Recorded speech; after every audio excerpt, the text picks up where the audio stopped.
Antara manusia, Allah juga pilih manusia-manusia terbaik ya untuk menyampaikan aturan-aturan Allah Subhanahu wa taala di muka bumi ini agar terjadi keseimbangan di dunia. Karena seandainya di dunia ini tidak ada suatu aturan, niscaya akan hancur lebur, akan terjadi kegaduhan yang luar biasa sehingga menimbulkan kerusakan di mana-mana ya. Yang satu dengan yang lainnya akan saling egois dengan egonya masing-masing ya. Tidak ada yang saling mendamaikan dirinya atau mengalah. Maka perlulah Allah membuat suatu aturan sehingga aturan ini Allah sampaikan melalui malaikat, lalu disampaikan Allah pilih dari manusia ini para nabi-nabi dan rasul untuk menyampaikan aturan tersebut agar terjadi keseimbangan di dunia, sehingga sistem yang sudah dibuat oleh Allah Subhanahu wa taala ini berjalan dengan baik. Maka Allah utuslah nabi-nabi dan rasulnya untuk menyampaikan aturan-aturan Allah Subhanahu wa taala untuk menjaga sistem atau keseimbangan dunia. Dan di antara nabi-nabi tersebut Allah juga pilih nabi yang terbaik, yaitu Nabi Muhammad sallallahu alaihi wasallam. Bahkan Nabi Muhammad adalah makhluk yang paling sempurna alal itlaq ya, dari segala sisi apapun. Dari segi penciptaan fisiknya Rasulullah adalah manusia yang paling sempurna. Dari segi akhlaknya Rasulullah adalah akhlak yang paling mulia. Maka siapapun yang memiliki hubungan dengan Nabi Muhammad SAW tentu akan memiliki kemuliaan ya. Kenapa Allah menciptakan kok berbeda-beda antara satu dengan yang lainnya? Seperti halnya kita ini seorang pemilik perusahaan ya. Contohlah sebuah perusahaan HP Samsung ya. Kenapa orang produser atau orang yang menciptakan atau membuat produk HP ini tidak menciptakan atau membuat satu produk sama semua, spesifikasinya sama? Tentu karena agar antara satu dengan lainnya memiliki spesifikasi yang berbeda sehingga kualitasnya pun berbeda. Begitu juga Allah Subhanahu wa taala menciptakan manusia dan lain sebagainya, makhluknya ada yang memiliki keutamaan yang tidak dimiliki oleh yang lain. Dan kalau kita mengejar kesempurnaan, maka hendaknya kita mengikuti Rasulullah sallallahu alaihi wasallam. Selanjutnya Allah Subhanahu wa taala setelah membuat aturan tersebut, tentu tolak ukur baik dan buruknya yang harus kita pegang di dunia ini adalah baik dan buruk menurut syariat Allah Subhanahu wa taala. Karena apa? Karena Allah yang mengetahui mana yang baik untuk makhluknya, mana yang buruk untuk makhluknya. Seperti contoh pulpen. Pulpen, seseorang ini membuat pulpen ini digunakan untuk menulis ya. Tapi juga seseorang yang membuat pulpen ini telah memberikan peringatan di bukunya atau di kotaknya, ini pulpen bukan untuk dikonsumsi atau dimakan karena pulpen ini berbahaya ketika dikonsumsi. Maka yang tahu baik dan buruknya itu adalah Allah Subhanahu wa taala. Maka tolak ukur kita untuk melihat baik dan buruknya, kita lihat adalah apa-apa yang sudah disyariatkan oleh Allah Subhanahu wa taala kepada Nabi Muhammad sallallahu alaihi wasallam. Karena kebaikan dan keburukan manusia ini terkadang relatif. Baik menurut A belum tentu baik menurut B. Seperti contoh, ada orang sakit ya. Bagi orang sakit itu buruk baginya. Tapi bagi dokter, ketika ada orang yang sakit semakin banyak, itu justru menguntungkan si dokter. Berarti baik menurut dokter belum tentu baik menurut si yang sakit. Maka baik dan buruk menurut manusia ini masih relatif. Maka tolak ukur kita baik dan buruknya ini harus melalui kacamata syariah yang telah diajarkan oleh Allah Subhanahu wa taala. Oke. Selanjutnya Allah tadi sudah memberikan keistimewaan satu makhluk dengan yang lainnya, memiliki satu dan lainnya ini memiliki keutamaan yang berbeda-beda. Tidak terkecuali para sahabat Nabi Muhammad SAW ini memiliki keistimewaan yang luar biasa. Karena apa? Karena dekat dengan Nabi Muhammad SAW. Sebelum sahabatnya ada juga ahlul baitnya Rasulullah SAW juga memiliki keutamaan. Karena apa? Karena dekat dan meniru apa yang makhluk yang paling sempurna, yaitu Nabi Muhammad SAW. Maka kalau kita ingin sempurna, maka tirulah Nabi Muhammad SAW. Ingin menjadi seorang suami yang baik, tirulah Nabi Muhammad SAW. Ingin menjadi pemimpin yang baik, tirulah Nabi Muhammad SAW. Ingin menjadi ahlul ibadah yang baik, tirulah Rasulullah SAW. Kita mau niru apapun dari segi aspek ekonomi, politik dan sebagainya, semuanya ada di diri Rasulullah SAW. Semakin kita dekat dengan Nabi, kita ikut patuh dan taat pada syariat Nabi Muhammad SAW, semakin sempurnalah kita memiliki value atau nilai tambah lebih daripada yang lain. Begitu juga tidak terkecuali para khulafaur rasyidin. Mereka memiliki manzilah atau kedudukan yang begitu luar biasa di sisi Allah Subhanahu wa taala karena kecintaannya, kedekatannya, ketaatannya kepada Nabi Muhammad SAW. Kemarin sudah dibahas terkait khalifah Sayyidina Abu Bakar dan juga Sayyidina Umar. Maka pada malam ini kita terlanjutkan kajian kita pada kitab Syaraful Mu'abbad li Ali Muhammad terkait bagaimana keutamaan Sayyidina Utsman radhiyallahu an yang dijuluki Dzunuraini, ya. Sayyidina Utsman ini memiliki julukan dua pemilik cahaya. Kenapa? Karena beliau dinikahkan kepada dua putri Nabi Muhammad SAW, yaitu Sayyidah Ruqayyah dan Sayyidah Ummu Kulthum. Sehingga beliau memiliki keutamaan yang luar biasa. Selain beliau menjadi mantu Nabi Muhammad SAW, beliau juga keponakan Nabi Muhammad SAW. Dan juga beliau seorang pemimpin, yaitu khalifah ketiga setelah wafatnya Rasulullah SAW. Ila anqal qala sallallahu alaihi wasallam, Utsman bin Affan waliyun fid dunya wa waliyun fil akhirah. Sayyidina Utsman bin Affan radhiyallahu an adalah wali di dunia dan juga wali di akhirat, ya. Seorang pemimpin atau wali kekasih Allah Subhanahu wa taala baik di dunia maupun di akhirat. Wa qala alaihi salatu wassalam, Utsman hayyun tastahyi minhul malaikah. Dan juga diriwayatkan Nabi pun juga pernah bersabda bahwasanya Sayyidina Utsman ini adalah seseorang yang memiliki sifat malu, ya, sehingga malaikat pun malu terhadap Sayyidina Utsman radhiyallahu an. Bahkan diceritakan suatu ketika Nabi sedang berbaring di kasurnya di rumahnya, saat itu ada Sayyidah Aisyah, ya, memperhatikan dari balik bilik, ya. Memperhatikan suatu ketika ada yang ngetok pintu. Lalu dipersilakan masuk dan ternyata yang masuk adalah Sayyidina Abu Bakar Siddiq, ya.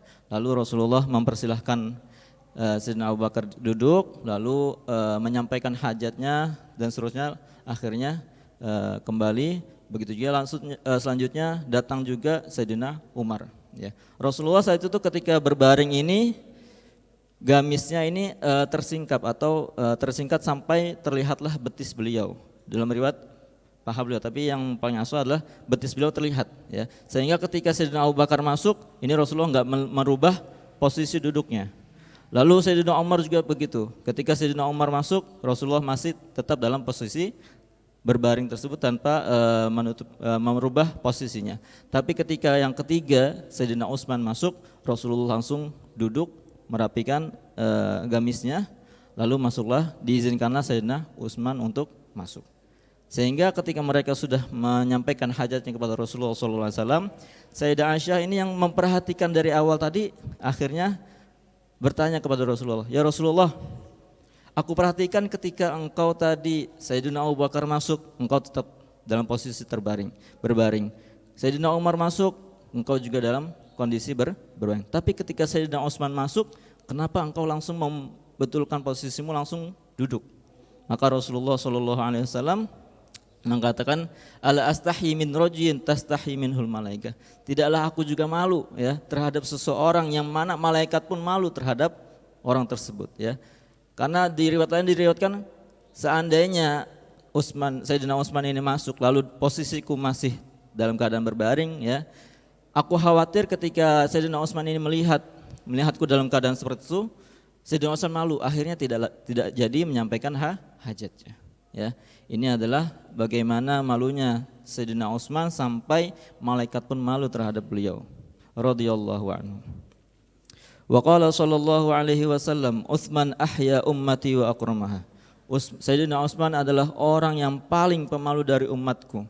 Orang yang paling pemalu di antara umatku adalah Sayyidina Utsman. Wa akrama, dan orang yang paling dermawan di antara umatku adalah Sayyidina Utsman. Wa qala sallallahu alaihi wasallam, likulli nabiyyin rafiqun fil jannah wa rafiqi fiha Utsman. Ya. Rasulullah juga pernah bersabda, setiap nabi itu memiliki seorang kawan atau seorang teman di surga. Dan orang yang kawan yang akan menemaniku di surga adalah Sayyidina Utsman. Wa qala alaihi salatu wassalam, la yadkhulanna bi syafaati Utsman 70,000 kulluhum qad istawjabu an-nar al-jannah bighairi hisab. Ya, Rasulullah juga pernah bersabda,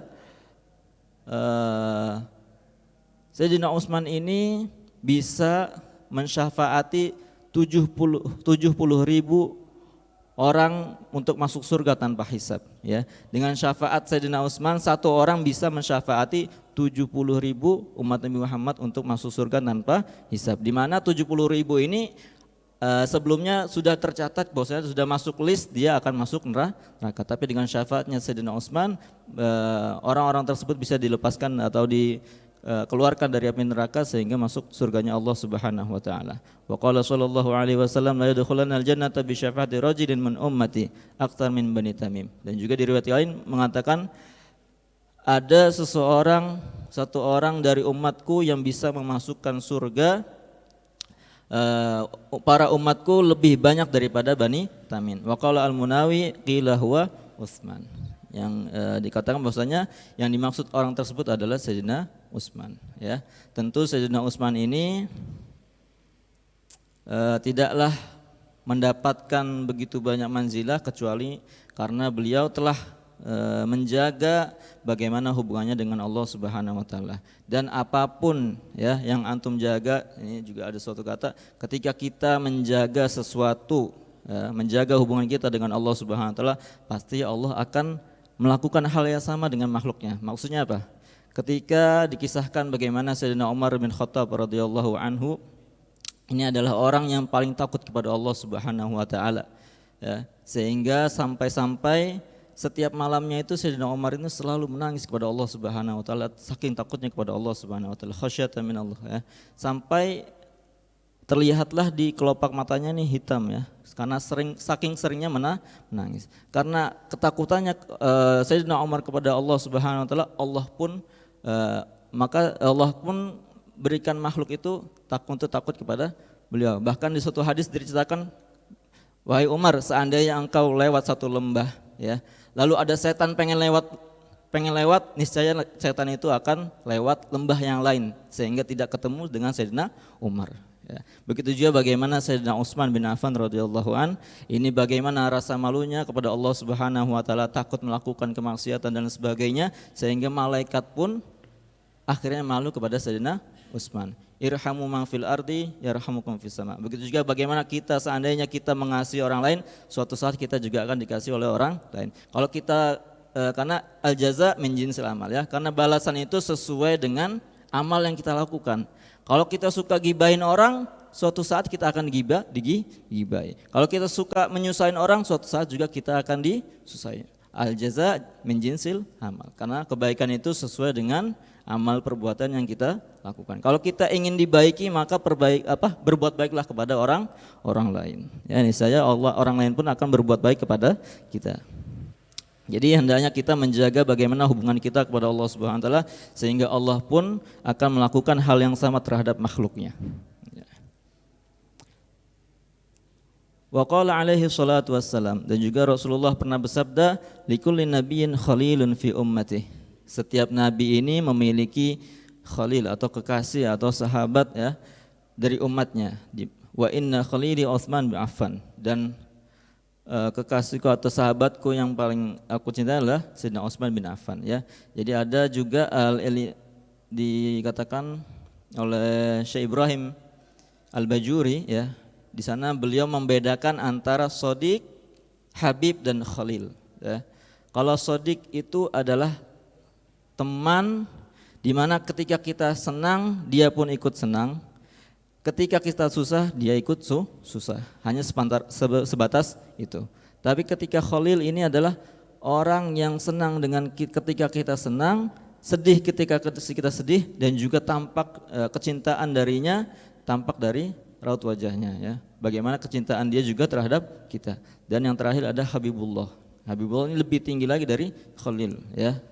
Kalau Khalil tadi kita suka, dia suka, kita susah, dia susah, dia senang dengan kita, mencintai kita. Kalau Habibullah ini dia suka apa yang kita suka, susah kalau kita susah, cinta kepada kita, dan rela berkorban untuk kita ya, untuk membahagiakan kita. Itu namanya Habib ya.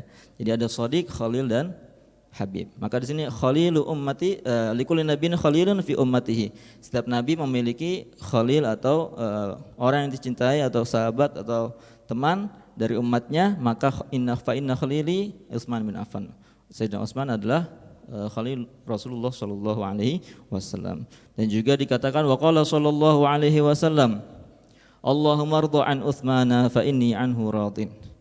Rasulullah juga pernah bersabda, berdoa kepada Allah Subhanahu wa taala, ya Allah ridailah Sayyidina Utsman karena sesungguhnya aku ridho terhadap Sayyidina Utsman radhiyallahu an ya. Beliau mendapatkan manzilah yang begitu luar biasa karena kecintaannya kepada Nabi Muhammad sallallahu alaihi wasallam. Qala Ibnu Ishaq, anfaqa Utsmanu fi jaisil usrah nafaqatan 'azimatan lam yunfiq ahadun mithlaha. Dan juga dikatakan Ibnu Ishaq bahwasanya Utsman ini dia rela berjuang mengorbankan menginfakkan hartanya ketika fi jaisil usrah, yaitu ketika mempersiapkan pasukan untuk Ghazwah Tabuk ya. Di mana Ghazwah Tabuk adalah ghazwah terakhir yang diikuti Rasulullah SAW, di mana Tabuk ini ketika itu jarak antara Madinah ini sangat jauh ya, jarak seperti Madinah dengan Damaskus ya, sehingga perlu persiapan yang luar biasa ketika zaman itu zaman susah, terus juga dalam keadaan panas yang luar biasa, jarak yang jauh, makanya dinamakan dengan al-usrah, sulit ya, pasukan sulit, dalam keadaan sulit ya. Ketika dalam keadaan tersebut Rasulullah SAW memotivasi sahabat-sahabatnya bagaimana mereka mau meninfakkan hartanya membantu perjuangan Rasulullah SAW. Di mana ketika mempersiapkan perang Tabuk ini Rasulullah menyiapkan 30.000 pasukan untuk menyerang pasukan Romawi atau perang Tabuk saat itu. Yang mana waktu itu dipimpin oleh Raja Herakles. Ya, di sini diriwayatkan anfaqa Utsman fi jaisil usrah nafaqatan 'azimah lam yunfiq ahad mithlaya. Di mana Sayyidina Utsman itu menginfakkan, mendermakan, memberikan seluruh hartanya nafkah yang sangat besar, di mana tidak ada satupun sahabat yang memberikan infak lebih besar dari Sayyidina Utsman. Wa ruwiya an Qatadah annahu qala hamal Utsmanu fi jaisil usrah ala alfi ba'irin wa sab'ina farasan ya.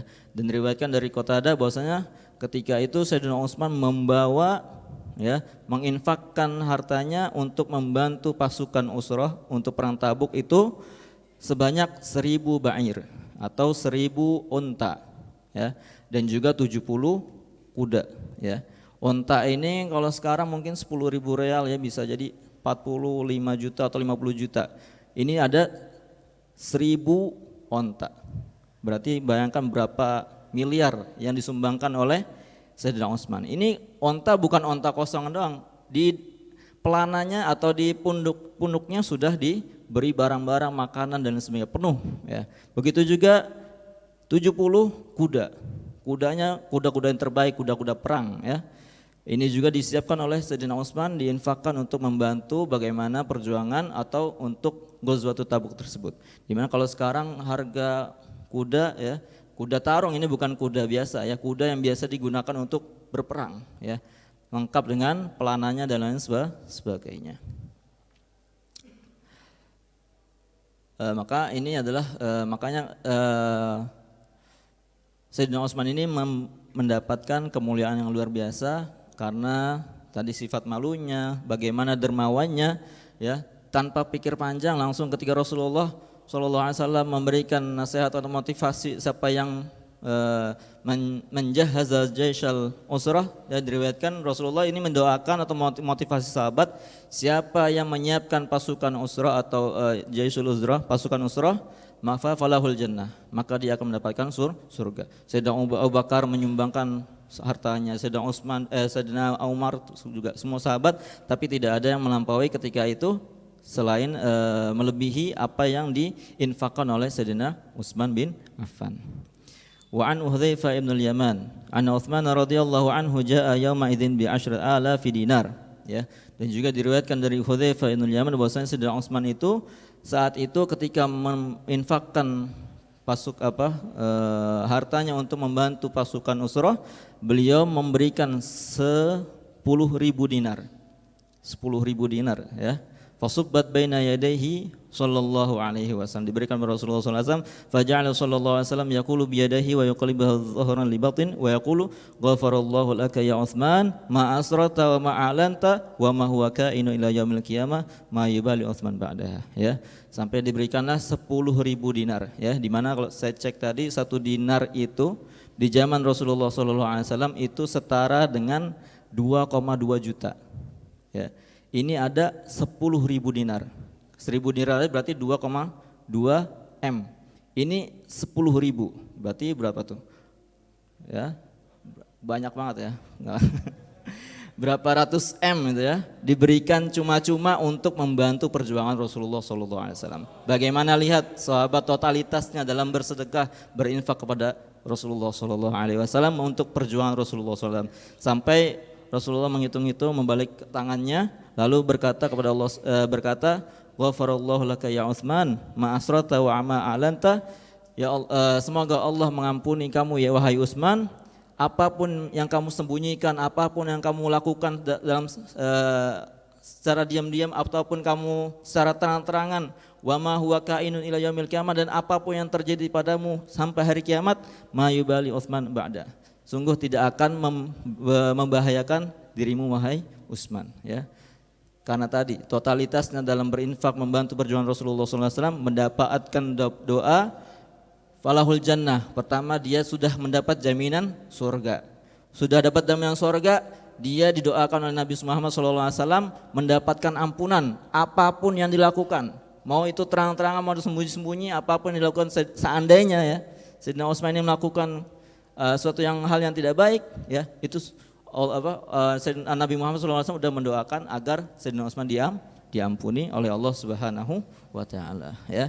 Mayubali Utsman ba'da, tidak ada yang menghalangimu setelah ini yang dapat menghalangimu untuk masuk surga. Artinya adalah pasti masuk surga. Wa rawa al-Baihaqi an Abdurrahman bin Khabbab radhiyallahu an, dan juga diriwayatkan Imam Baihaqi dari Abdurrahman bin Khabbab radhiyallahu an, qala khataba Rasulullah sallallahu alaihi wasallam fa hasan nas ala jaisil usrah. Suatu ketika Nabi berkhutbah, ya, lalu memotivasi umatnya untuk, ya, mempersiapkan pasukan usrah tadi, ya, sebelum perang Tabuk. Faqala Utsman, alayya mi'atu ba'ir bi ahlasiha wa aqtabiha.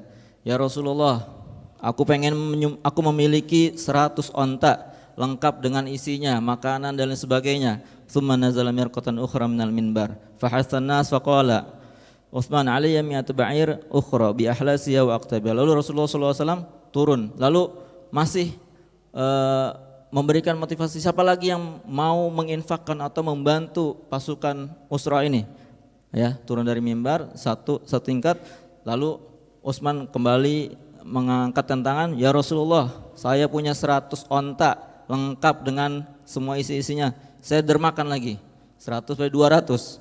Tsumma nazala mirqatan ukhra, lalu Rasulullah turun lagi dari mimbarnya, fahasan nas, lalu juga masih memotivasi sahabatnya, siapa lagi yang ingin membantu untuk pasukan usrah ini. Faqala Utsman alayya mi'at ba'ir ukhra bi ahlasiha wa aqtabiha. Saya Rasulullah, saya masih punya 100 onta lengkap dengan isinya, makanan dan sebagainya. Qala faraitu Rasulullah sallallahu alaihi wasallam yaqulu bi yadihi hakadha wa yahrikal muta'ajjib. Lalu Rasulullah sallallahu alaihi wasallam niat tangannya seperti ini, lalu menggerakkan tangannya heran. Wa qala ma ala Utsman hadzal yaum, ya. Tidak ada lagi yang menghalangi Sayyidina Utsman radhiyallahu an setelah ini, yang tidak ada lagi sesuatu yang menghalangi Sayyidina Utsman untuk masuk surga, ya, karena tadi totalitasnya dalam membantu perjuangan Rasulullah sallallahu alaihi wasallam. Bahkan Diceritakan juga Sayyidina Utsman ini suatu ketika umat Muslim ini di Madinah ini sangat kekurangan air, ya, dan cuma ada air di sumurnya Sungai Romah, ya. Sumur ini miliknya ya Yahudi, di mana Yahudi ini licik, ya. Kalau ada orang Muslim datang dijual mahal, tapi ketika sesama Yahudi dikasih gratis, bahkan lebih dikasih murah, bahkan digratisin. Akhirnya karena Rasulullah akhirnya bersabda, man hafara Roma falahul jannah, ya. Siapa yang bisa yang menggali sumur Roma ini, maka dia akan mendapatkan surga. Langsunglah Sayyidina Utsman tanpa basa-basi langsung angkat tangan, ya.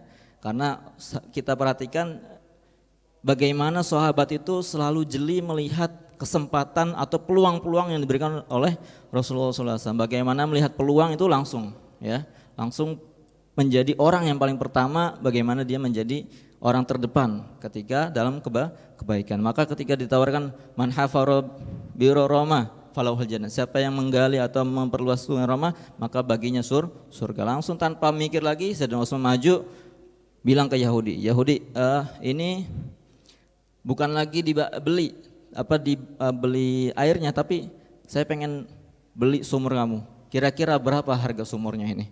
Ya, karena Yahudi ini licik, ya, dia nawarin harga yang nggak masuk akal dengan harapan nggak bakal pasti, dengan harapan dia pengen menghina Islam, ya. Islam ini miskin dan sebagainya, nggak bakal mampu untuk membeli sumur ini. Akhirnya dia menawarkan harga yang di luar nggak masuk akal, ya.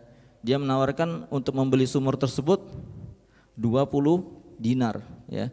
Tadi kalau kita 1 dinar ada 2,2 juta, ini bisa berapa M, ya? Berapa 2,2 M atau ratusan M, ya. Sebuah sumur satu kecil, ya. Sebuah sumur, ya, dihargai beratus-ratus M. Padahal kalau kita gali sumur mungkin 10 juta, 15 juta udah sama pompanya. Ini dia ngargain satu sumur kagak ada pompanya, ya, dihargain sampai miliaran, ya, tapi tanpa pikir ragu, ya. Bagaimana Sayyidina Utsman ingin menunjukkan umat Islam ini enggak miskin-miskin amat, ya. Bahwasanya umat Islam ini mulia. Akhirnya yaudah aneh beli 20.000 dinar. Berapa M itu, ya. Akhirnya karena malu si Yahudi ini, udah ente ambil sumurnya sama kebun yang ada di sekitar sumur rumah tersebut. Akhirnya sumur tersebut dimiliki oleh Sayyidina Utsman dan juga dapat kebun korma. Tapi tidaklah Sayyidina Utsman ini meminum air dari sumur tersebut kecuali beliau sudah mewakafkan sumur tersebut dan kebun kurma tersebut kepada umat Islam, ya. Dan keberkahannya itu sampai sekarang masih ada. Bahkan sumur ini masih ada di Madinah, ya. Mungkin kalau ada yang umrah bilang sama mutawafnya untuk tunjukkan ke sumur Sayyidina Utsman, ya. Dan juga kebun kormanya juga masih ada, sehingga ketika dibeli dirawat oleh Sayyidina Utsman diganti dengan korma-korma yang terbaik, ya. Setelah itu hasilnya dibagikan kepada umat muslim. Ini berlanjut sampai Khalifah Ali bin Abi Thalib.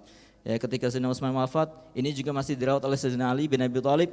Lalu hasil daripada kebun korma ini separuh dikasih ke keluarga ahli waris Sayyidina Utsman, separuhnya dikasih ke umat muslim. Dan seterusnya ke Khalifah Umayyah, Abbasiyah dan sampai Khalifah Utsmaniyah, ini terus berlanjut sampai bahkan kerajaan Saudi juga masih merawat kebun kurma Sayyidina Utsman tersebut, ya.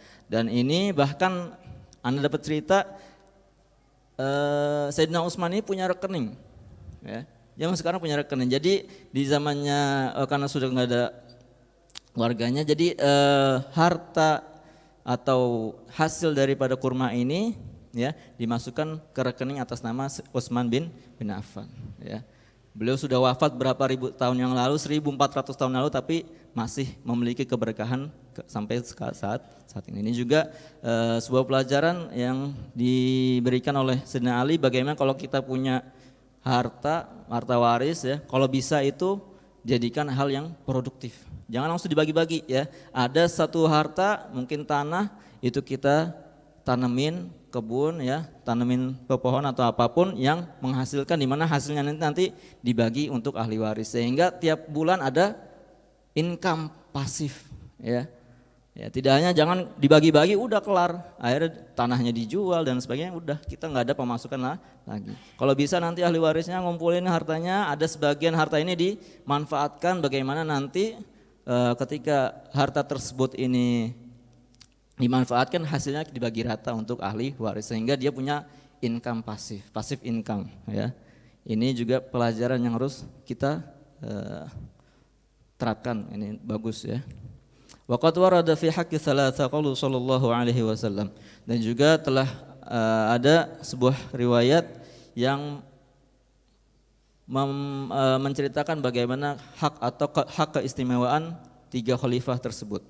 Di mana Rasulullah pernah bersabda, "Idza ana mittu wa Abu Bakar wa Umar wa Utsman fa in istata'ta an tamuta famut."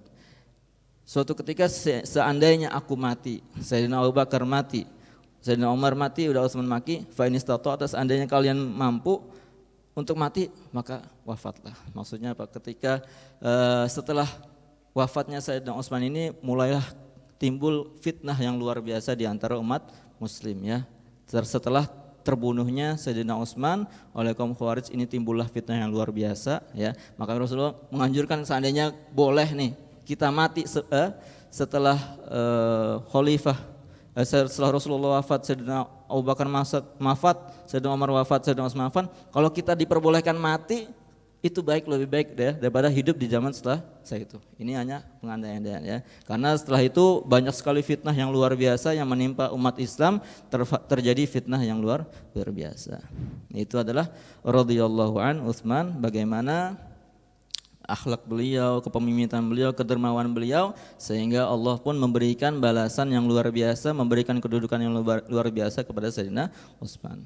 Lalu selanjutnya Aliul Murtada radhiyallahu an wa karamallahu wajhah.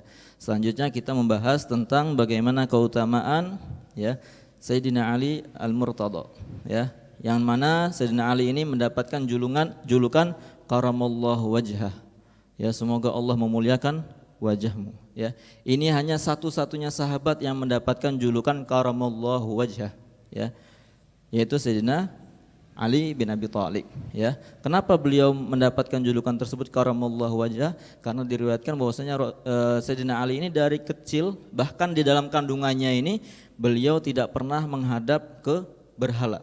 Jadi ketika hamil ibunya, lalu kok ibunya sedang menyembah berhala, ini langsung seolah-olah perutnya ini menolak. Sayyidina Ali dalam perut langsung setelah sakit akhirnya berpaling dari berhala. Bahkan ketika kecil sampai dewasa Sayyidina Ali tidak pernah menyembah yang namanya berhala. Sayyidina Abu Bakar pernah, Sayyidina Umar pernah sebelum masuk Islam ya. Tapi Sayyidina Ali radhiyallahu an ini tidak pernah menghadap ke berhala. Makanya beliau mendapat julukan karamallahu wajhah. Allah muliakan wajahnya. Begitu juga beliau ini termasuk satu-satunya sahabat yang lahir dalam Ka'bah. Ya, diceritakan ketika ibunya hamil lalu masuk Ka'bah, tiba-tiba langsung lahir. Ya, inilah keutamaan yang didapatkan oleh Sayyidina Ali karamallahu wajhah. Bahkan disebutkan di riwayat Ahmad bahwasanya banyak sekali ayat Al-Qur'an ini menyebutkan keutamaan Sayyidina Ali karamallahu wajhah. Bahkan juga ada 70 kemuliaan atau keutamaan Sayyidina Ali yang tidak didapatkan oleh sahabat-sahabat yang lain. Ya, ini radhiyallahu an. Qala alaihi salatu wassalam, man kuntu maulahu fa aliyun maulahu. Siapa yang menjadikan aku atau Rasulullah SAW ada maulanya atau orang yang dicintainya atau pemimpinnya, maka jadikanlah juga Ali sebagai pemimpinnya atau orang yang dia cintai. Ya, wa qala sallallahu alaihi wasallam, ana madinatul ilmi wa aliyun babuha. Faman aradal ilmi falyatil bab. Ya, aku adalah, kata Rasulullah, aku adalah kotanya ilmu, ya. Dan Ali adalah pintu untuk masuk ke kota tersebut. Faman aradal ilmi falyatil bab. Maka siapa yang ingin menginginkan ilmu, maka datanglah ke pintu tersebut ya. Ibarat kata Rasulullah ini dimuamakan sebagai kota di mana di sini katanya Madinah bukan Qaryah ya. Karena apa? Di kota itu biasanya semua apa aja ada ya, yang tidak ada di desa. Di desa belum tentu ada ATM, di desa belum tentu ada supermarket, di desa banyak hal yang tidak ada di desa tapi dia ada di kota. Makanya di sini disebut kota ilmu ya. Rasulullah diibaratkan sebagai sumber ilmu di mana di kota tersebut semua yang kalian inginkan ada, macam apapun ada ya. Wa aliyun babuha. Dan untuk masuk atau memperoleh hal di kota tersebut ya harus lewat pintu ya.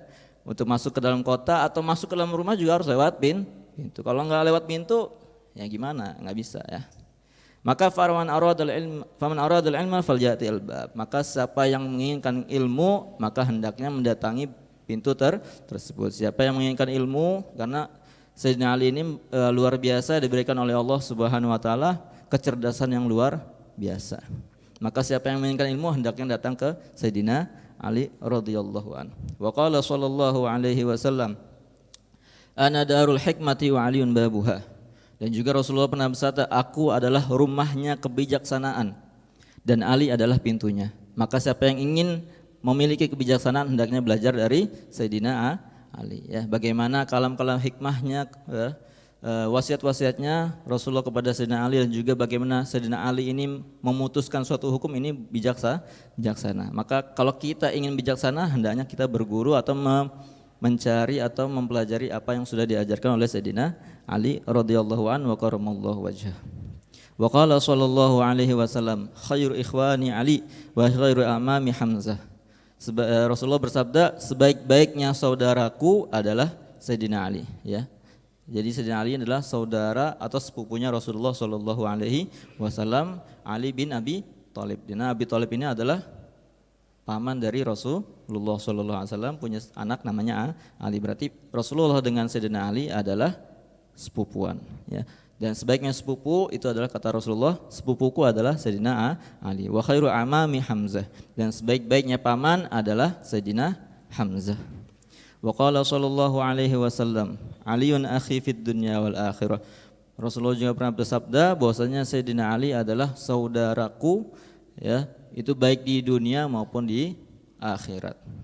Wa qala sallallahu alaihi wasallam, man adza aliyan faqad adani. Dan juga Rasulullah SAW pernah bersabda, siapa yang menyakiti Ali berarti dia telah menyakiti ya. Siapapun yang dia menyakiti Sayyidina Ali, menyakiti perasaannya, menyakiti anak-anaknya, keluarganya, secara tidak langsung dia juga menyakiti Rasulullah SAW.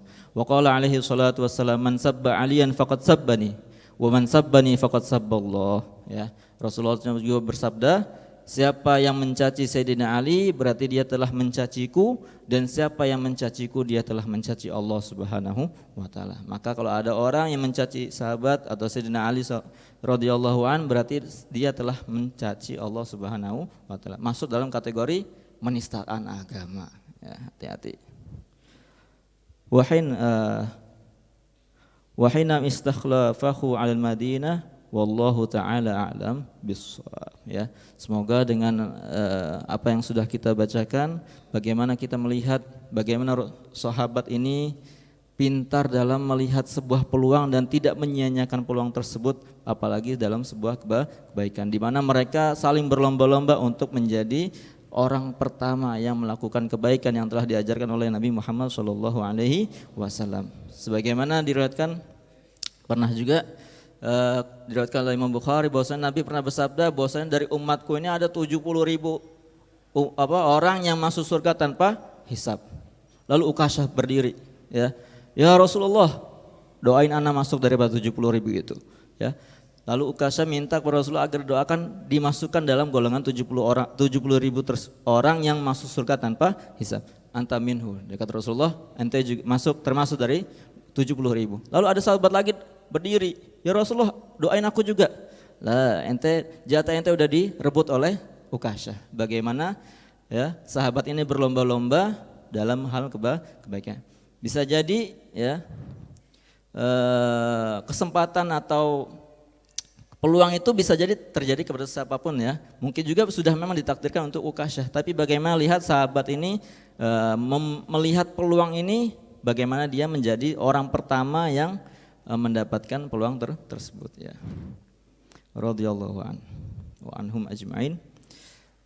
Semoga kita bisa meladani apa-apa yang telah diajarkan oleh Rasulullah SAW. Begitu juga para sahabatnya, bagaimana mereka berlomba-lomba fastabiqul khairat, berlomba-lomba dalam kebaikan, sehingga ketika mereka berlomba-lomba dalam kebaikan menjadi orang pertama, sehingga itu jadi amal jariah bagi yang lain. Karena apa? Man sanna fil Islam sunnatan hasanah falahu ajru walahu ajru man amila falahu apa?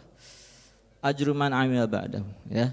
Orang yang membuat suatu sunnah atau suatu perkara baik, lalu kebaikan itu diikuti oleh orang lain, maka dia mendapatkan pahala, dan mendapatkan pahala orang yang mengikuti apa yang kita contohkan. Seperti tadi Sayyidina Ukasyah contoh orang pertama yang menjodorkan dirinya untuk meminta doa dimasukkan dalam kategori 70.000 tadi. Akhirnya sahabat yang lain ngikut, ya. Sehingga ini menjadi motivasi bagi yang lain, ya, bagaimana berlomba-lomba dalam kebaikan, ya, sehingga nanti dia mendapatkan pahala, ya, pahala amal jariah yang terus menerus. Siapapun yang mengikuti amal tersebut, kebaikan tersebut, orang tersebut akan selalu mendapatkan pahala. Begitu juga kita di sini, ya, di majelis ini, siapa yang pulang dari sini kita ajarin keluarga kita share, ya, video ajaran-ajaran yang sudah diajarkan dalam majelis ini, kita juga dengan satu jari aja kita bisa mendapatkan pahala. Bagaimana orang yang yang melihat semua itu bisa mengalir kepada kita. Maka jangan pelit-pelit untuk menyebarkan kebaikan, karena kebaikan sekarang mudah disebarkan dengan satu jari, dibuat status, ya, dan lain sebagainya. Wallahu taala alam. Wassallallahu ala sayyidina Muhammad wa ala alihi wasallam. Walhamdulillahirabbil alamin. Bismillahirrahmanirrahim.